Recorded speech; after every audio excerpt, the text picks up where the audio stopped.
वरधारी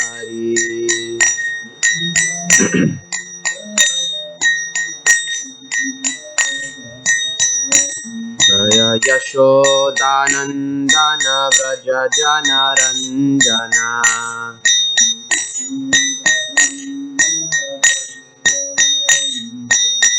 Yamuna तीरावनचारी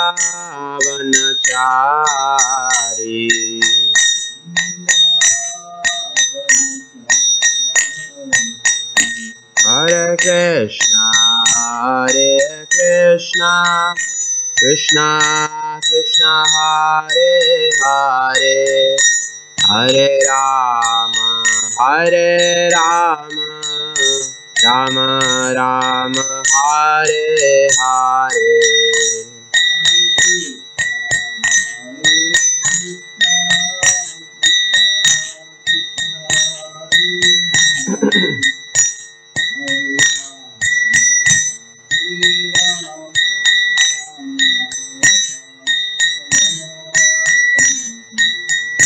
Hare Krishna Krishna Krishna Hare Hare Hare Rama Rama Rama Hare Hare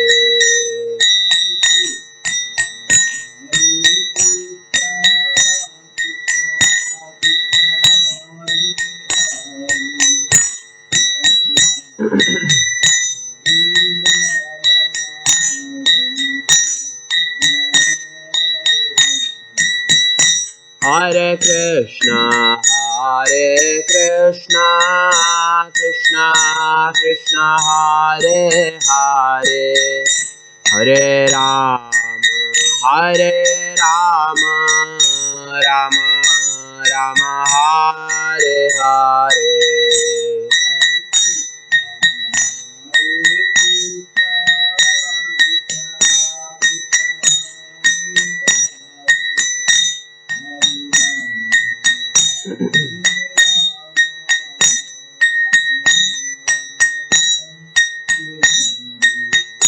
Jaya Nitai Sachinandana Gaura Hari Nitai Sachinandana Gaura Hari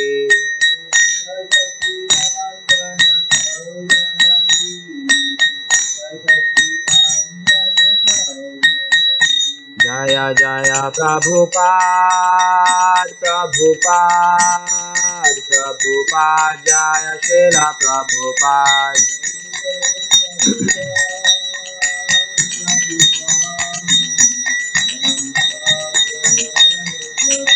Jaya Jaya Gurudev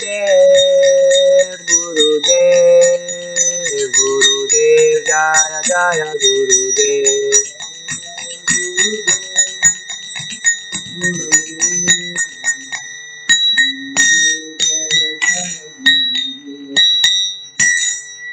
Jayam Vishnupad Paramhans Viraj Acharya Stotra Satshushmat His Divine Grace Charanaravindra Bhaktivedanta Swami Maharaj Srila Prabhupada Ki अनंत कोटि वैष्णव वृंद की ग्रंथराज श्रीमद् भागवतम की जय निताय गौर सीतनाथ प्रेमानंदे गौर हरि हरि बोल. Okay. Most of the times I mess up the invitations, so I've got something ready. Okay. Om Namo Bhagavate Vasudevaya. Om Namo Bhagavate Vasudevaya. Om Namo Bhagavate Vasudevaya.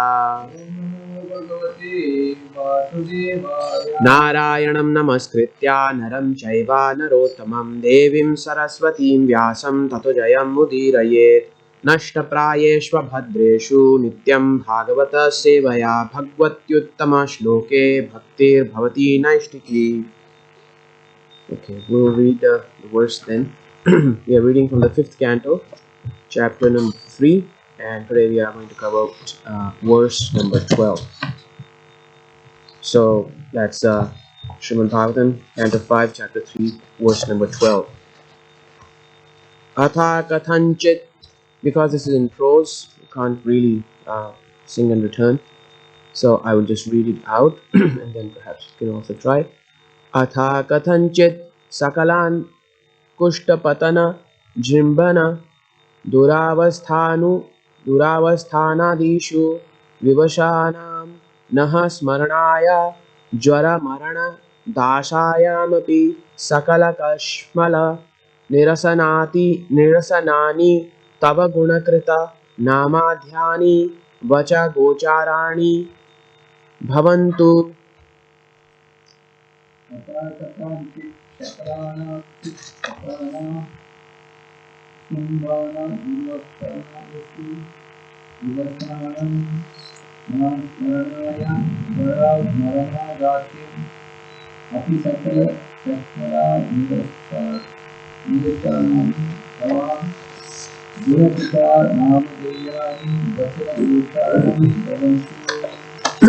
word for word. Atha, still.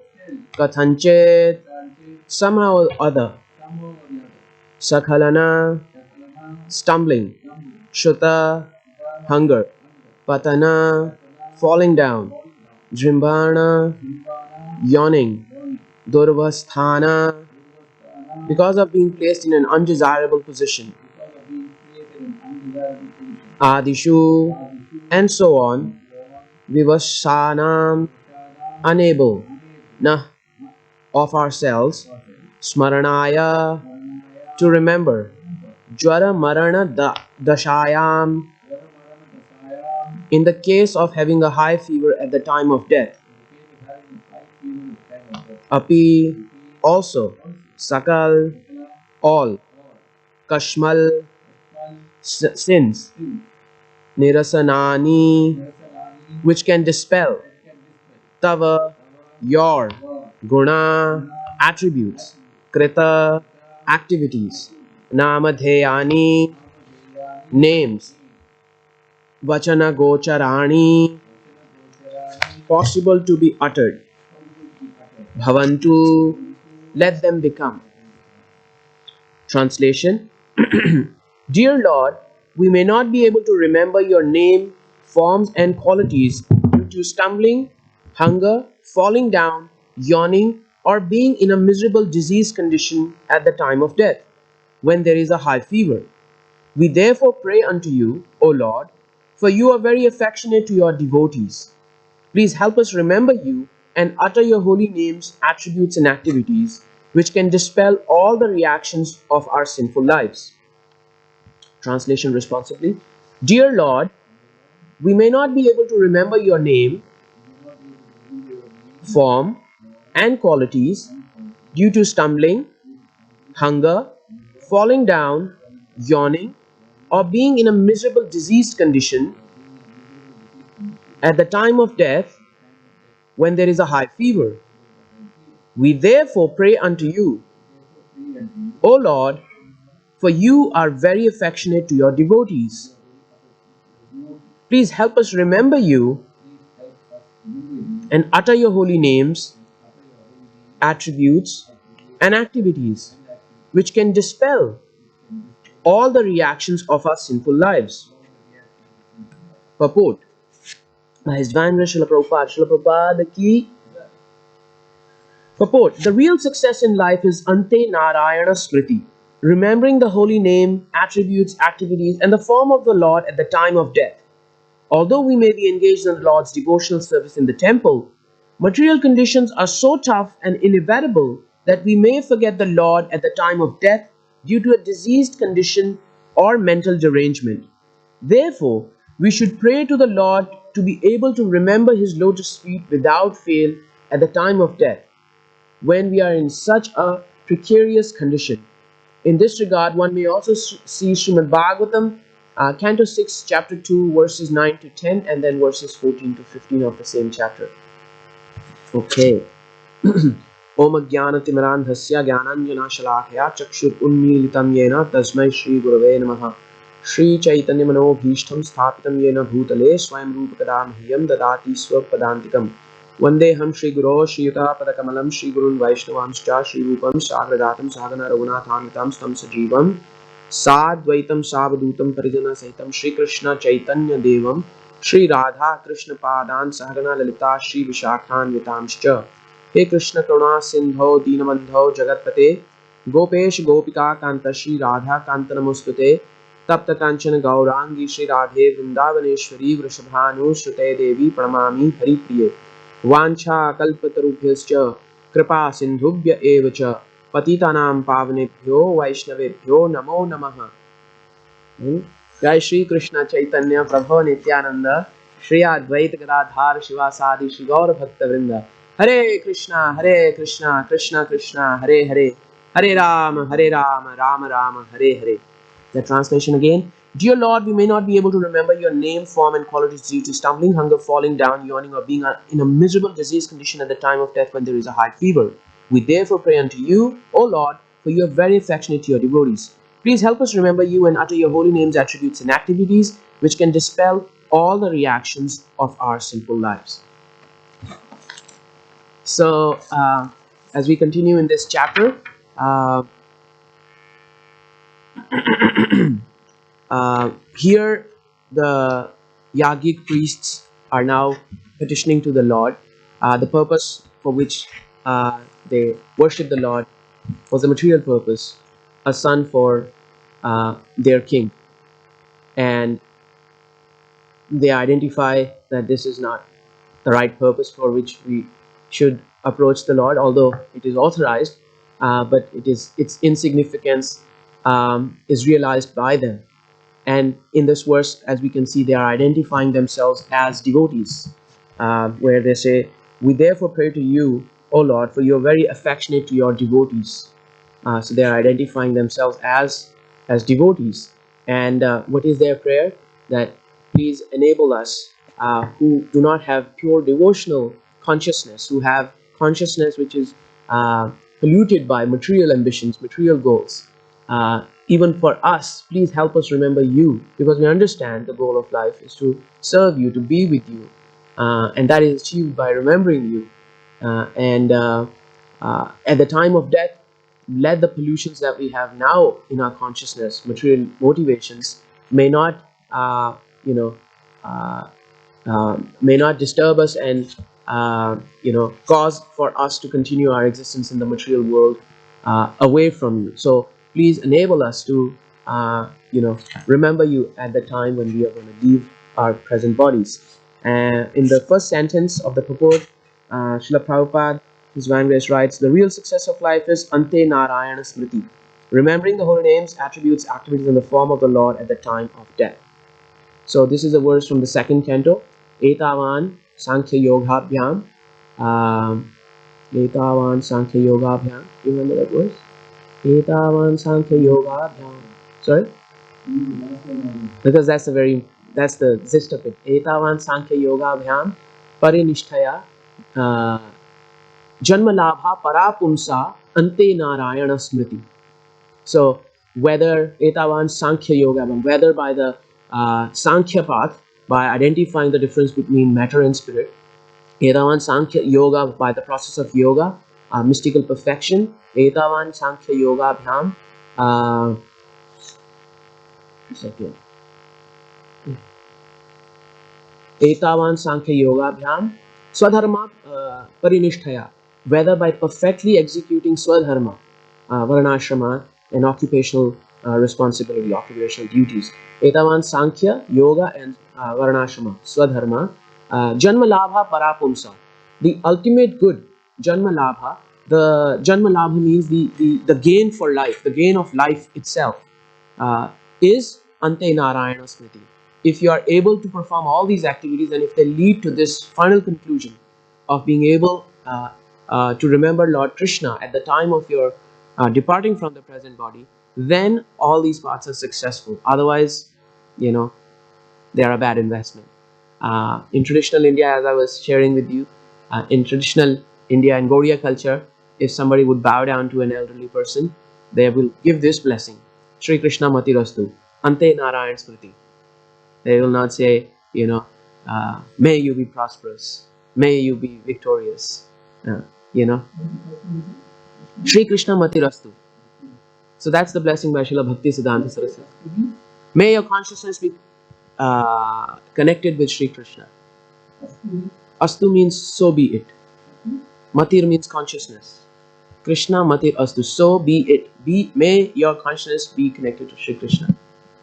And this one is Ante Narayana Smriti. And because ultimately our success in life is, Prabhupada quotes that Bengali proverb, Bhajan kare, sadhan kare, martya janye hoye. Oh, you're performing devotional service now and you're performing very good sadhana, martya janye hoye. You will find out how sincerely you were doing it at the time of death. That would be the test. You can have a pretense here, or you can do it for an audience, but the real measure of things will be at the time of death. So therefore, it is actually a call to become serious at a deeply individual level. That why am I doing what am I doing in the path of bhakti? You know, in the material world, nobody wants to talk about death because in the karmi world, karmis are people who have no vision next than this life.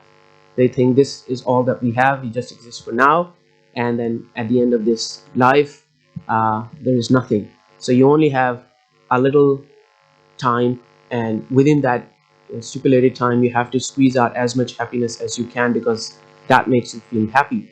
So therefore, they don't want to be reminded about when time will stop on them. There are many books written about this fascination about enjoying in life. There's a very famous book. It won the Pulitzer Award in 1974. The author is Ernest Becker, and the book's title is Denial of Death. And in that book, he makes this really wonderful statement. If you look at it from a Vedantic point of view, he says, "Love is the romantic solution to the problem of death." It's so miserable.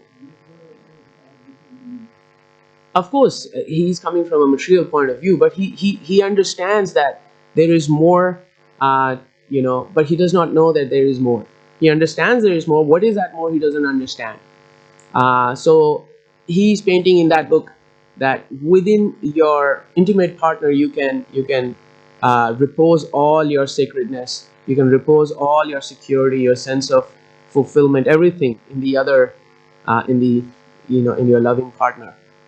But obviously, that's a futile exercise because that loving partner is also facing the same problem that you're facing. Therefore, he says love is a romantic solution to the problem of death. You cannot avoid dying. We all know how miserable it will be. Everything is going to be null and void at death, no matter how good looking you are, whatever resources you are. So, how do you deal with that existential reality? Everything will be taken away from you. There is a very mature response required to that reality.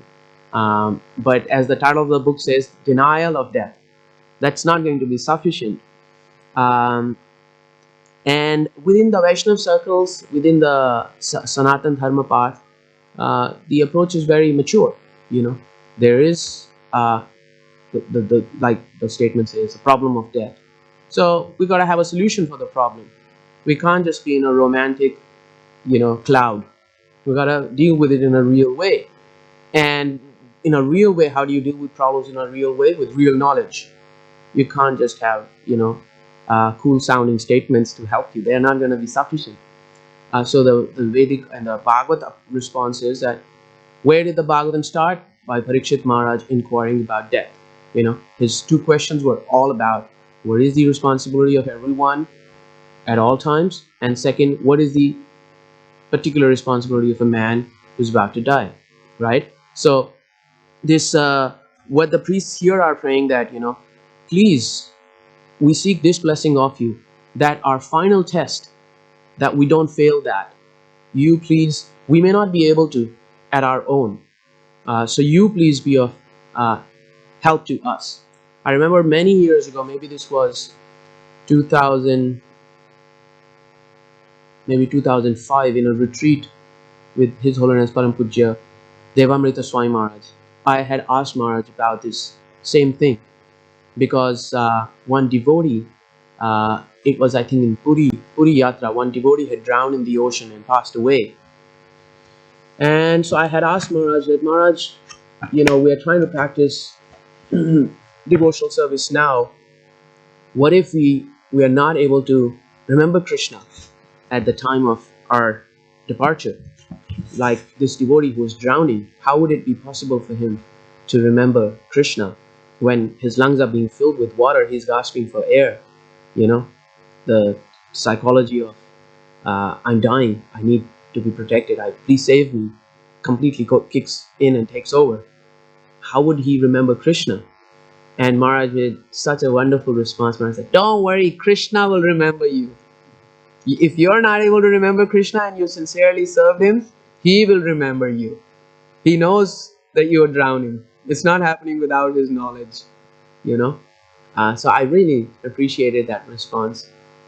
And when my mother passed away in 2016, very suddenly, I was reminded of this statement by Maharaj. I was wondering, did she remember Krishna? I hope she did. And I was obviously thinking, uh, and I was reminded of Maharaj's blessed words that if you've served Krishna sincerely, honestly, you don't have anything to worry. You know, um, so if we analyze death in terms of the different paths given in the Bhagavad Gita, the karmis, the yogis, or the jnanis, and the bhakta. So for the karmi, like we touched upon now briefly, they want to avoid that. They don't want to even think about it. You know, they don't want to ponder upon the question of death. It is seen as a negative, as a depressing question. Why do you want to talk about death? Enjoy life, make merry now. Why do you want to be so pessimistic? Why do you want to have a dark conversation like this? So the karmi, because he does not know that there is an existence after the present one, and they are miserly in their approach towards reality, they don't want to acknowledge the very fact that life is short-lived, and one day everything that you cherish would be taken away, including the body that for which you are making such an effort. You know, the body's capacity to give enjoyment versus its capacity to give you suffering is far, far more. Yet we devote ourselves to serving the needs of the body, the demands of the body, and the thought of death, it's just not appreciated. It's like you don't have to talk about that. We'll see when that happens. Yes, we know it's an existential thing. Would happen when it would happen. Why do you want to talk about it now? Don't make me uncomfortable. People become very uncomfortable. They don't want to talk about it. So the karmi's approach to death is avoidance. You know, avoid death. All this uh, scientific development. I think it was Nietzsche, the German philosopher, who said that you know if you think about it deeply, everything that is being done in the human society, all the scientific progress, all the philosophical thought, the art, the culture, the music, the food, and everything else that we develop is ultimately hanging on this question of death. That was his, although he was an atheist, but that was his analysis as well. So thoughtful people recognize that, you know uh, recognize death as the ultimate reality, but they don't know how to deal with it, what to do about it. you know so the karmi's approach is whether either avoid it, prolong that eventuality to occur, or be sadistic about it and just say, you know so what. But that's still living in denial. So the karmi path, the path of ignorance, focused only on immediate sense enjoyment, does not address the problem of death at all. It leads to fear, it leads to insecurity. Socrates, actually, a very thoughtful person, Srila Prabhupada said that he was on the Brahman realization level.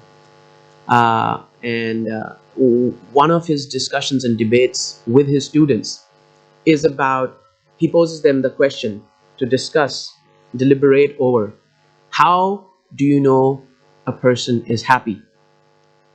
And then the students go over And someone, many answers are proposed. You know, if they have money, and then they analyze that answer as a group. Well, we see many rich people very miserable, committing suicide. So money is not the measure of happiness. Maybe fame, maybe knowledge. It comes to knowledge as well. And then the same problems that other answers have, a subset of the same problems exist even in this consideration. So finally, the answer that the wise man gives is that you can only truly know if a person lived a happy life is you have to wait, see until they are dying. When they're dying, then you can see how they die. That would give you the measure of if they lived a happy life. So the measure of a good happy life is how you die. So we in the bhakti tradition we are teaching this. The art of dying. Death is not a fearful thing for us. We acknowledge what it is meant for. So we'll come to that in a minute. But the karmi path has no response. It's either denial or you know uh, completely a sadistic approach. you know so what? Yes. Then the second path is proposed in the Bhagavad Gita of attaining perfection in life is the yogic path. And for the perfected yogis who control their senses, who understand that they are different from their body, their sensual urges are not the real them. These are urges that are a stockpile of their previous desires and actions that now appear to them as if this is a real me. They understand the difference that my desire and I are different. And to be able to function as the real individual that I am, I have to manage and control. Jai Shri Nitai Sachinandan Bhagwan ki Jai. The provokings, the pushings of the sensual and mental urges that I have, and for that purpose they perform yoga, the control of the senses and the mind. And there's a authorized path of how to do it. And for them, then death is perfected yogi. In the 8th chapter of the Bhagavad Gita, it is explained there are two paths, of leaving this world. One is the path of the light, and one is the path of the darkness.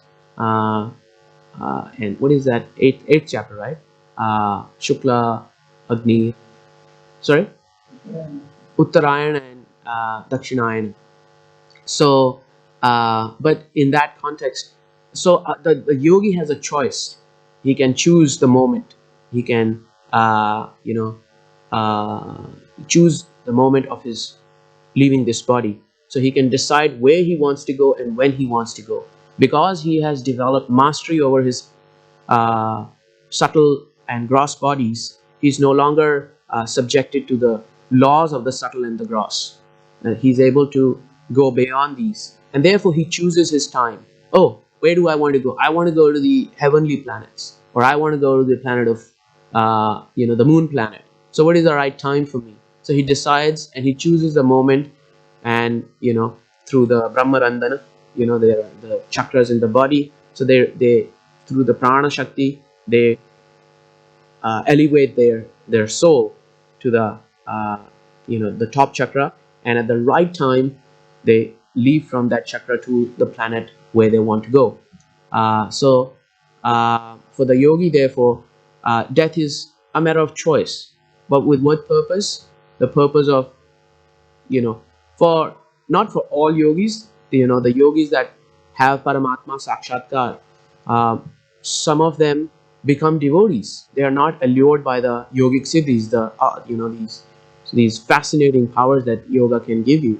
So that's the danger with the yoga path, that they are so attractive, including giving you the power to choose when you want to die. It's a very attractive prospect. So the yogis, therefore, if they don't have devotional surrender to Krishna, then these yogic perfections are too good for them not to take, because they've made such an effort. So for them, death again becomes a matter of choice, and the purpose, if they are not devoted, is to enjoy in a different place of their choice. And it is explained in the Brihad Bhagavatamrita that when such a yogi goes to the higher planetary systems, the presiding head of that planet personally comes to receive such a yogi, because he's not reached there by the force of piety. He's not reached there by pleasing the demigods. He's not performed yagyas to please Indra. Oh, I want to come to your planet, Swarga. Yeah, all these planets, including Swarga, they are higher planetary systems. Heavenly planets are just the lower spectrum of the higher planetary systems. But the demigods, they're, they personally come to welcome. They don't feel envy of them, because they know these people are far more powerful than what we are, and they appreciate their presence there, and they can stay there as long as they want, because they don't have any piety to run out. It's not the currency of piety which will get exhausted. The demigod personally comes. Oh, thank you, you have come. And there is a great festival of welcome there, and then they stay there. Okay, well, this is what the heavenly planets are all about. Okay, let me go to Tapaloka now. So then they can depart, and then there is a a farewell as well. Thank you for coming to our planet. Please bless us demigods that we are here happily and we don't get attacked by the demons. And then the yogi can move forward to other higher realms, janas, tapas, lokas, till he reaches the Brahma Loka, the planet of Lord Brahma. At the time of final annihilation, then they can go from there back to the spiritual world with Brahmaji. So that's the yogic path of dealing with death. Then again, they are more or less doing the whole thing at their own. So therefore, there is a lot of risk involved. That's why so many stories are there. Even in this, Purvachitti was sent. Apparently he was sitting like a yogi, Maharaj Agnidhara, but Purvachitti was sent. We know Menaka was sent. Again, a sage was distracted, Vishwamitra, right? And so many stories are there. Uh, then comes the Jnani. We can also consider the Jnani. Uh, the Gyanis want liberation from this world altogether. They don't want to go to these higher planetary systems or higher realms. They want to be liberated in the impersonal effulgence of the Lord, of the Supreme Lord, and be completely detached from everything material. But that effort is again an individualistic effort, and there's great risk involved there as well. Like Brahmaji says in the 14th chapter, Ye anye arvindaksha vimuktamaninas tvayasta bhava avishuddha buddhaya आरुह्य कृच्छ्रेण param padam pata patantyado anadrita yushmadangraja. There is a risk of them also falling down, although they have attained in their belief the highest perfection. But from that higher, they can fall down. Patantyado. Why? Anadrita yushmadangraja. They are disrespectful to taking the shelter of the two divine lotus feet of the Supreme Lord. Uh, there's a lot of discussion around that, whether they fall down or what it means that they fall down, and what it means actually of their going somewhere, achieving something. That's the starting point of that discussion. That do they actually receive liberation? But the point being that that's again not a guaranteed success path, because as this verse clearly says, you know, there is that possibility. Patantya do anadrita yushmadangraja. This is Brahmaji speaking. Because ye anye aravindaksha vimukta marinas, they consider themselves to be liberated. Whether they are not is a different thing, Tvayasta bhava avishuddha buddhaya. They are still dealing with avishuddha buddhaya. Their consciousness is still not pure, because pure consciousness means a consciousness of devotional service to the Supreme, of whom we are a part and parcel. Nitya siddha jivara sarupa krishnera nitya das. So if that dasatva is not acknowledged, and everything else then is actually evolution. It's avishuddha buddhaya. Intelligence is not pure. So that's the jnani path, and for them, death again, it can lead to perfection of an impersonal nature, but we see that that's again a very risky path, and that's what Krishna also says in the Bhagavad Gita, 12th chapter. That For those who are attached to the avyakta rupa, you know, kleshodhika, Krishna says a lot of misery for them. It's a very difficult thing to do. Avyakta hi gatir dukkham, Krishna says. That's the jnani. But for the bhakta, devotee, death is not such a big thing. We understand we are eternal by our very nature, as we are part and parcel of the Supreme Eternal, the Supreme Person, the personality of God at Sri Krishna.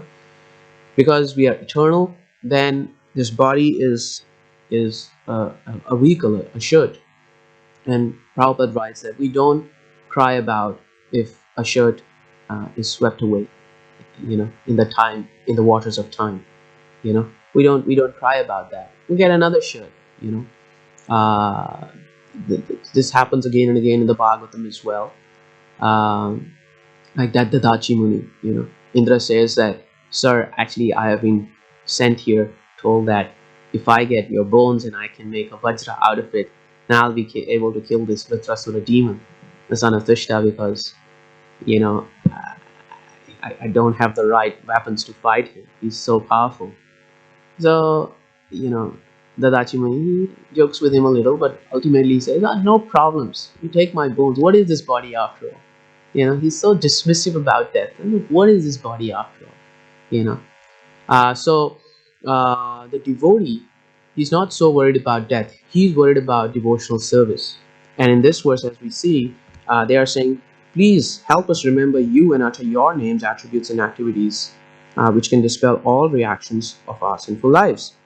And in difficulty, please help us remember you. That is a prayer um, that we should all make.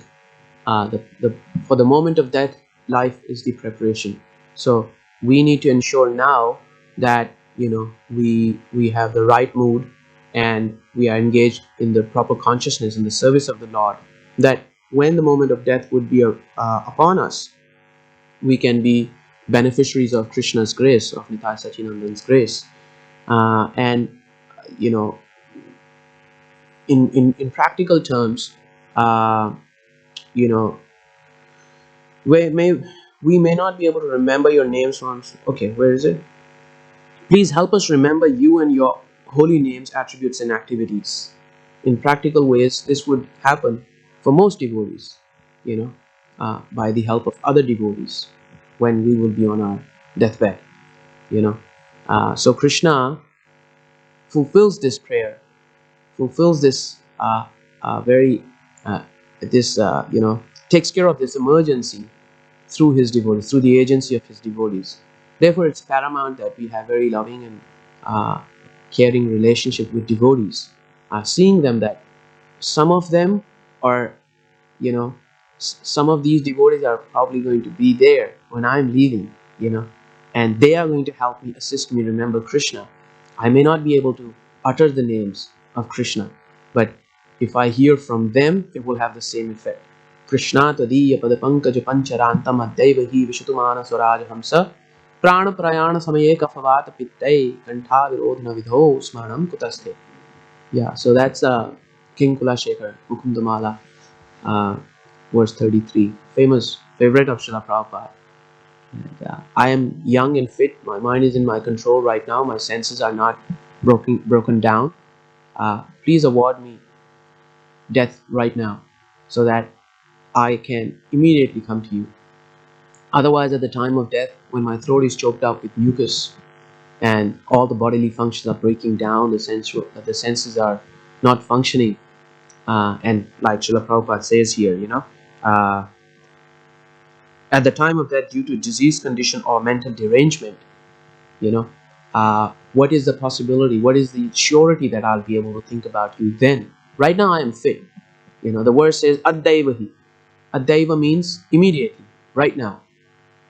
So Krishna's grace is received through his devotees, and therefore we should always honor his devotees, serve them, seek their friendship, and seek to serve them, because that is the direct channel of serving Krishna, of pleasing Krishna. And there is one anecdote that is quoted by, I think, His Holiness Niranjan Swami Maharaj. about one of Srila Prabhupada's disciples in the US. He was a very sincere devotee, and he served in Srila Prabhupada's missions for many years, and then he was not seen again. And after many years, somehow or the other, they found out that he's in some nursing home.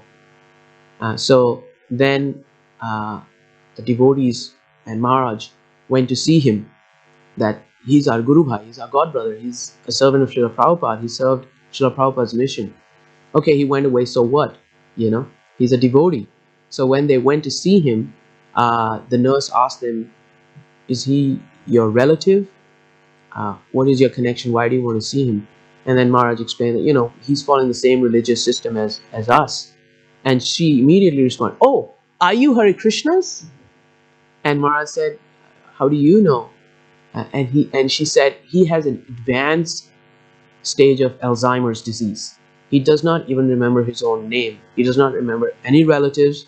He does not know how to brush his teeth, how to tie his laces, nothing. He's completely blank. But every evening around 7 p.m., he comes into the cards room, the common room, and he keeps telling everyone, get all of them, and we will sing Hare Krishna. And then he does that.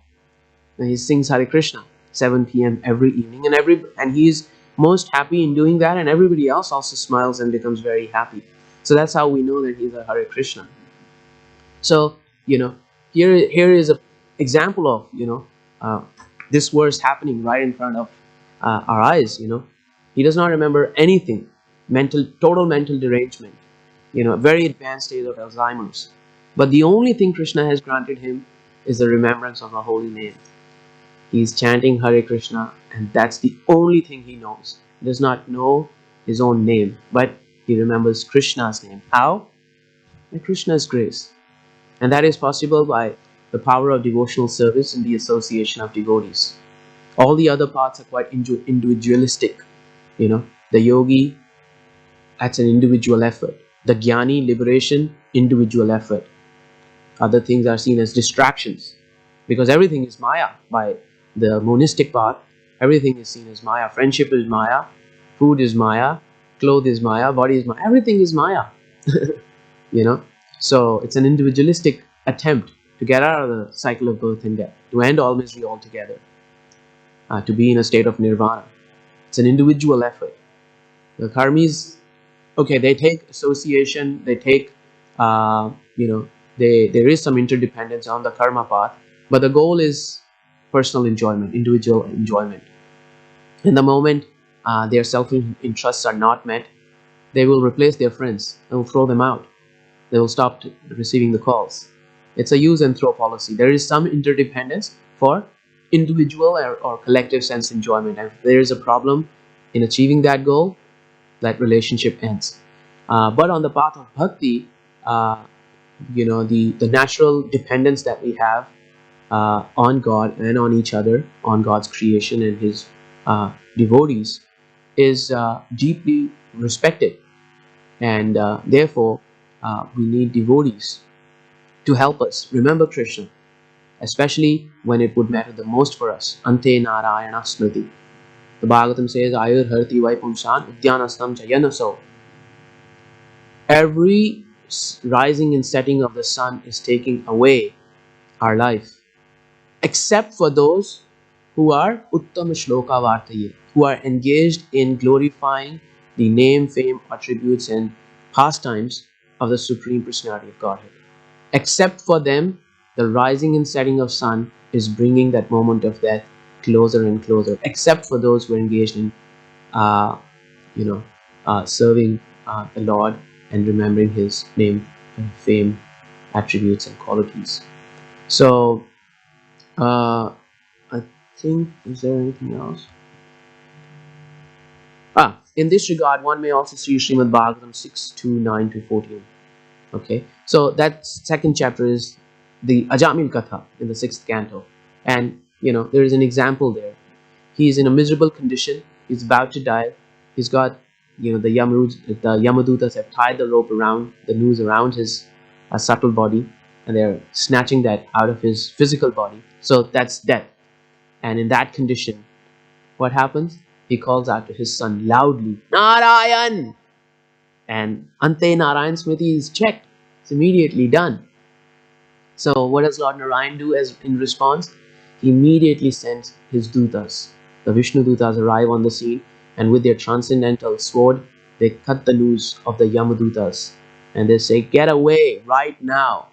And the Yamadutas have never seen these transcendental personalities. They're scared away, like, "Who are you?" And then there is a debate about, why are you trying to rescue an extremely sinful person? We're not doing it whimsically. We have been sent here by the superintendent of death, Yamaraj, because this sinful person born in a Brahmin family, threw his wife out, parents out, to live with a prostitute. And he's extremely sinful, and they gave a full list of all the kind of sins that he's done. And in response, the Vishnu Duta has explained, you've made a major mistake here. He has no sin on him. The day he said the name of Narayana, the very first time, all his sins were destroyed.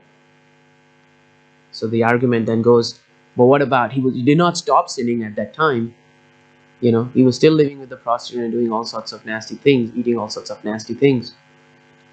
So the Vishnu Dutta said, well, he was always reciting the name of Narayan. And they present the argument, he was not calling Lord Narayan, he was calling his son. And the Vaishnavacharyas, they explain in a back and forth question format, that is Lord Narayan so foolish? Does he not know that this guy is actually not calling me? He's calling this little boy who he thinks is his son. Actually, he's the son of the prostitute. Does not know who is the father of the boy, but thinks that he is my son. Is Lord Narayan so foolish? Does he not know that this is not my name calling me? He's referring to his son. And then the Vishnu Dutta says, no, that's not the case. The name Narayan does not belong to the boy. He can be called anything, but Narayan refers to the Narayan, the original person, who is Narayan. And it is the nature of Lord Narayan that anytime anybody calls out his name, immediately his attention goes to that person. So that is his nature. And therefore, because he was just a sinful person, extremely sinful though, but only a sinful person, he wasn't offensive, therefore Lord Narayan has sent us, and you cannot touch him. Param Pujya Om Vishnupad Radha Govinda Das Swami Guru Maharaj says that Ajamil recited the word Narayana, the 4-syllable name of the Supreme Personality of Godhead, and 4 dutas, Vishnu dutas, were sent to protect him, to take him. So what would be sent for us when we are chanting all life the Mahamantra, Hare Krishna, Krishna Krishna, Hare Hare, Hare Rama, Rama Rama, Hare Hare. So for a devotee, death is really not such a scary prospect. It's a prospect that what we see within our devotee community. Many devotees, I've had the privilege of seeing devotees departing from their bodies, and I've seen the state of their consciousness. I was in Sridham Mayapur when I was doing my Bhakti Shastri in 2009, and 4 days before Sri Gaura Purnima, Srila Prabhupada's disciple, what was Prabhuji's name? Grahila Prabhu, Sriman Grahila Prabhu. He was suffering with blood cancer. So I saw him because I was going there for some small services to assist with Prabhuji's departure. And he was, although his body was completely broken down, but he was in a different consciousness. You could see he was talking about Krishna's childhood pastimes, and he was laughing when the pastimes were being narrated to him by His Holiness Bhakti Brihad Bhagavad Swami Maharaj. And Maharaj was narrating how Krishna was playing with the cowherd boys and how they would have their picnics and lunches together. And although this revered Vaishnava was completely in an absolutely suffering state bodily, but his consciousness, he was smiling and he was moving his hands and was saying, Krishna is so naughty. And how could somebody respond like this, when your entire, every inch of your body, every millimeter of your body is in extreme pain. So his consciousness was not limited to the body. He had connected with Krishna, and therefore by the assistance of the devotees and by the grace of Srila Prabhupada and the Audarya Dham by Panchatattva's mercy, he rose high above the bodily suffering. And therefore, in that precarious, diseased condition, at the moment of death, he was able to remember the Leela of Krishna and return back home, back to Godhead. So we'll stop here and see if there are any corrections, comments, or questions.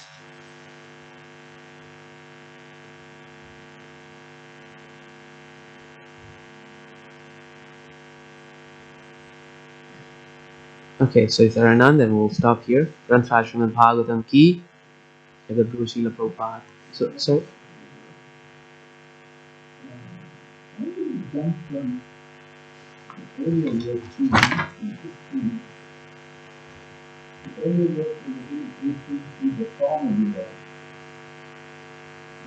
last two verses 10 and 11. We are expressing the first person that you have a person is come. Suddenly, suddenly go from there to this topic about only one flow. Okay, so verse 10 is, O most worshipable of all, you are the best of all benefactors, and your appearance at saintly King Navi's sacrificial arena is meant for our benediction. Because you have been seen by us, you have bestowed upon us the most valuable benediction. Just the darshan, your darshan is the best blessing. Yeah. So that's number 10. Then let's read number 11 also. Dear Lord, all the great sages who are thoughtful and saintly persons incessantly recount your spiritual qualities. These sages have already burnt up all unlimited dirty things and, by the fire of knowledge, strengthened their detachment from the material world. Thus they have attained your qualities and are self-satisfied. Yet, even for those who feel spiritual bliss in chanting your attributes, your personal presence is very rare. And today's verses, that we may not be able to remember you. There is a flow, like of what I had said at the beginning, that although they are identifying themselves as devotees, they know they are sakama bhaktas. Here the word sages that they have used, they are specifically mentioning these sages have already burnt up all the unlimited dirty things. And still for them Are very rare. So you have come from that feeling of being so we are feeling gratefulness, to surprise, all emotions there are. yes. That's a sort of emotion. Yep. And from there, this emotion, I'm trying to see what will it be. Yeah, so they are very grateful to the Lord. Of course, the darshan of the Lord itself is all purifying. But they are individuals, they are persons. So they are saying that, we have received your mercy now, of course we are sakama bhaktas, but please do us a favor that, we remember you at the time when it matters also. There is a reality of our existing in the material world. We will be departing from this world. They are just ensuring that may we never forget this darshan that we have of yours. If it is not on our part, then please ensure by your grace that at the time of death, we are able to remember your darshan today. We can remember your quality of, you are so rare to achieve, even for people without any material dirty desires, even for them, but you've benefited us, this is your quality of magnanimity, let we never be forgetful of that, so what are your thoughts on that? Remember Krishna, only when you have no other desires. But they are saying, we have come to you with these desires. We are busy desiring the same thing and you have come. So now they are realizing that I must get rid of these material desires so that I can remember you at the time of death. And hence they are saying, help me to get rid of this material desires. Yeah, that's what I also understand. So that is the deep. That's also I understand what I understand, and that's uh, that's the case. You know that So they have realized that I'm having material desires. yeah, they acknowledge that, and they And understand that is that disqualification. and so let me, and I want to remember you at the time of death. So, so what they're asking really is not so much as remembering the at the time of death, as saying, please clean up my desires so that I can remember you at the time of It's death. a result of something, and they've mentioned in the previous verse, in the verse number 11 already, that um, uh, they have that the sages have already burnt up the unlimited dirty things by the fire of knowledge, strengthened their detachment from the material world. These are sakama bhakta speaking. They understand these are things higher than where they are standing themselves, and they understand that to remember Krishna is no cheap thing. you know uh, like I was telling, the yogis get attracted. They've given up. They have knowledge and they have detachment from the material world. But when the siddhis are offered to them, they forget the Lord. There are two types of yogic siddhis. Three types actually. One is when the yogi becomes a devotee. The second is the yogi prefers impersonal liberation by merging in the form of Paramatma within the heart. That is the most dangerous type of impersonal liberation. And the third is they opt for the material yogic perfections, the powers of, agima, anima, lagima, and all that. Because the prospect is really, it's something, The yogi, the only thing that the yogi cannot do is to permanently build the universe. Otherwise, he can do anything. A perfected yogi, you know. That's some superpower, We see Kardam Muni, Mahamuni Kardam Baji. He created a castle, the whole world he had created, and he could go anywhere, even to the Mandara valleys, which is reserved for the Digpals and all that. So my point is that the prospect of power and enjoyment is real high, and here they acknowledge this. We are Sakama Bhaktas. We don't know if a desire crops up its head at the time of death.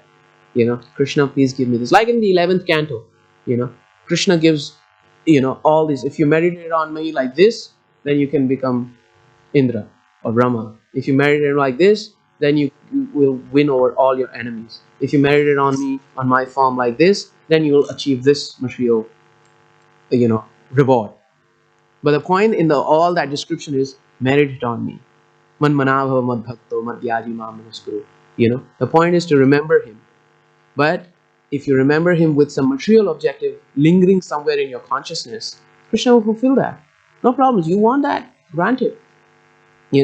Therefore our best chance of returning back home without material contamination is through the association of devotees, because we see that they are all selflessly engaged in the loving service of Krishna. And that's what they always remind. That's what when we see a devotee should remind us. This person is engaged in the service of the person I love. So that sense of gratitude, Krishna acknowledges. And Prabodhananda Saraswati Thakur, he says, it's a important, very important Gaudiya concept. He says, Acharya dharman paricharya vishnum vicharya tirthani vicharya vedan vinana gaura priyapada sevan vedarthi tushprapya padam vadanti. Acharya dharman. Oh, you may be very expert in performing dharma life. You know what the Dharma Shastra says, and you live by it very to the point. Acharya dharma paricharya Vishnu. You may be very expert in paricharya and the worship, gorgeous worship of the deity form of Lord Hari. Acharya dharman paricharya Vishnu vicharya tirthani. You may be residing in the holy places from one tirtha to the other. You know, Acharya dharman paricharya Vishnu vicharya tirthani vicharya vedan. And you are a deeply contemplative philosopher of the Vedas. You know the Vedas inside out. But all these material merits, all the devotional merits, Vinana Gaura Priyapada Sevan, without serving the feet of the devotees. Gaura Priya Pada Sevan, not Gaura Pada Sevan. Without serving the devotees of Lord Chaitanya. Vinana Gaura Priya Pada Sevan, Vedadi Dushprapya Padam Vadanti. You will never get Krishna Prem. You will get Mukti, Vaikuntha, and all the higher things. Sarupya, Sashti, Samipya, everything. But Krishna Prem only through the agency of service to Gaura Bhaktas. Without that, what we are hearing here is just mukti. Please get us out of this world. Please appear in our consciousness through your name. And we discussed that is also by the grace of the devotees. We don't know when we are going to die, in what condition we are going to be. So the devotees help us. But by the service of devotees of Sri Chaitanya Mahaprabhu, we guarantee that, you know, he will give us, he will award us Krishna Prem, which is the highest goal.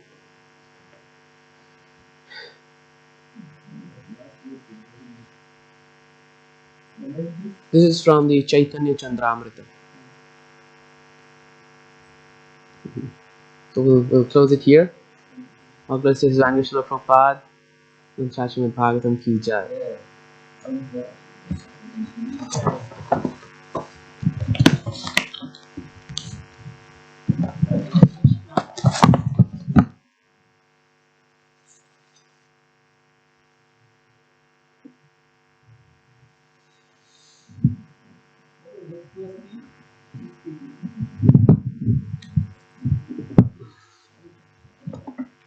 The next verse, 13. Dear Lord, here is the great King Navi